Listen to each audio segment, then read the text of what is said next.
While it is a very unusual thing to find one who is so nearly ready to be raised occupied in these lower activities of the outer world, yet it does happen occasionally, very rarely of course, that an individual who has had a former growth does become entangled, so to speak, in some such outer effort through business associations of the personality. In these unusual cases, the ascended masters do give assistance by instructing them in the use of the consuming flame, which enables the individual to consume a great deal of the human creation previously generated. This they must use of their own choice. In this way, such an emergency can be taken care of and the plan of many lives fulfilled. We do not give sanction, however, to such avenues of work as the proper course for personal business activities. We do not want any misunderstanding about these conditions which the human side of mankind generate. For the raising of animals to kill for food is wrong from the beginning to end. But once in a while a soul of very great growth becomes enmeshed in some such activity through the suggestions and general conditions of the outer world. When this happens, the great divine law, through the wisdom of the ascended masters, provides a way to help the individual who reaches forth for his full attainment and wants to be free. Animals were not in existence upon this planet during the first 2 golden ages. They only began to appear after humanity had generated the discord that followed those first 2 periods. The first creation described in Genesis referred to these 2 golden ages, and they were described as very good. Then the mist arose, and the so-called fall of man came about by the attention of the intellect becoming focused upon the appetites of the body through the feeling. Thus the outer mind became more and more enmeshed in the world of things, and hence forgot the source and powerhouse of its being, which is the mighty I Am Presence. The plan of completeness or divine way of life was lost sight of, and more discord has continued to creep into the feelings of humanity ever since. As long as human beings insist on killing animals, they will never be able to break the vicious habits within their feelings by which they have bound themselves, are constantly destroying their own bodies and shutting out the finer mental impulses. The love of mankind for domestic animals is raising and purifying some of that past creation and releasing that stream of life into a more harmonious phase of existence. As humanity becomes more harmonious and pure, all animals will disappear from the earth.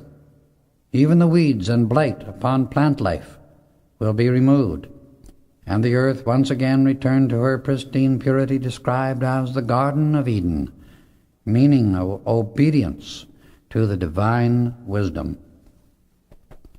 The great harm of meat eating is that the flesh of the animal records the feeling of fear it experiences when killed. The animal has an emotional body, and the vibration of fear recorded previous to and at the moment of death qualifies the flesh, and that quality is absorbed by the emotional body of the human being who eats it. It also causes a certain substance to condense into the brain, which dulls the intellect and prevents the finer impulses from flowing into it from the mighty I Am Presence. This substance even an ascended master will not interfere with, because the individual does these things of his own free will. Fear, in its many subtle phases, is the predominant feeling within mankind today, and is the wide open door through which the sinister force holds its control in the personality and does its destructive work. The teaching that it is necessary to eat meat in order to obtain strength is vicious and entirely untrue. For the elephant, one of the strongest creatures on our earth, is a non-meat-eating animal. The idea that serums made from animals can produce health and perfection or protection against disease in a clean child's body or that of an adult is another consciously directed activity of the sinister force in this world in order to break down the health and resistance in the race, that the destructive feelings may hold sway and destroy the ideals of mankind. The medical profession has been unknowingly made a cat's paw for this destruction, under the guise of science. It is only because of the persistent stubbornness in the sense appetites, which are feelings in the human body, that the race keeps using its marvelous mental capacity and the wonderful, pure energy from the mighty I Am Presence to create more and more destruction. When human beings will spend the same amount of time and energy studying perfection and the wonderful miracles of creation that face us everywhere, as they do now in gratifying the physical appetites and whims of the personal self, they too will produce the same miracles that the ascended masters are able to do. However, before 50 years are past, mankind will look back upon the meat-eating habit of today as we now look upon cannibalism. There are several things that leave a substance in the brain which must be cleared away if the full perfection from the mighty I Am Presence is to be released through the personal consciousness. These are, in the order of their importance, narcotics, alcohol, meat, tobacco, excess sugar, salt, and strong coffee. Now, we come to the remedy for these things, for I will never point your attention to any consideration of imperfection without showing you the way to transcend it and replace it by perfection brought about harmoniously. I want you to realize always that whatever needs to be changed in the physical experience, if you will call your mighty I Am Presence into action through your mind and body, the result will always be produced without suffering or discord of any kind. The way of perfection, which is the activity of the I Am Presence, never demands of the personal self anything but the letting go of its chains, its discords, its limitations, and its sufferings. And this change is always brought about harmoniously and through divine love. The way to purify the brain and body structure, if the personality has been putting these substances into the physical body in the past, is to call to your mighty I Am Presence to pour through your mind and body its violet consuming flame, using the following affirmation: Mighty I Am Presence, blaze through me thy consuming flame of divine love. Take this desire out of me, annihilate its cause and effect, past, present, and future, and replace it by the fullness of yourself, your perfect satisfaction, and hold your full dominion here forever.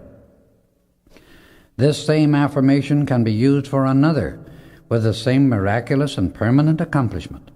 Then spend a few moments, at least 3 times a day, visualizing yourself standing within a pillar of violet flame, rushing from the feet to some distance above the head and extending for at least 3 feet on each side around the body. Hold this picture as long as you can comfortably do so, and feel the flame, which is the purifying power of divine love, penetrating every cell of your body. This dissolves all impure and unnecessary substances in the cells of the body, thus clearing and illumining the consciousness. This is part of the knowledge of the sacred fire, which has only been taught in the retreats of the great White Brotherhood throughout the centuries. It is the way the ascended masters purify, heal, and harmonize mankind and the very earth itself. It is the power by which so-called miracles are performed. It can never have any other effect in either the brain, body, or affairs, but great ease, comfort, peace, and eternal good. In my reference to the animal creation of this world, I wish you to understand that the birds were originally created by the ascended masters as messengers for the use of humanity. What destructive qualities they sometimes express are due to the radiation of discord from human beings. As the new age comes in, these qualities will disappear. Nature, and by that I mean the plant and mineral life of this earth, is created and brought forth by the great cosmic masters who design and direct the creation of a planet at cosmic levels. Nature within herself is forever pure, and if humanity did not impose its own discord and impurity upon the very atmosphere in which plant life grows, there could not be poisonous weeds or plants in existence. There was a time upon this earth when everything in nature affected the minds and bodies of human beings harmoniously. Within nature is a self-purifying, self-protecting, immortal activity, which tolerates only for a time man's vicious genius for destruction. Cataclysmic disaster is her method of self-defense in returning to man that which he has imposed upon her in the centuries past. Thus, through life after life, man continually meets his own creation, turned upon himself, until he builds his universe according to the pattern of divine perfection, which is the true expression of his own divinity. Age after age, nature is continually throwing back upon man, through cataclysmic action, his own iniquity, and she is stronger than any opponent, because she is the direct creation and outpouring of the ascended masters. In this way, man's own discord destroys and buries himself and nature in her pristine purity, goes on serenely expressing her immortality.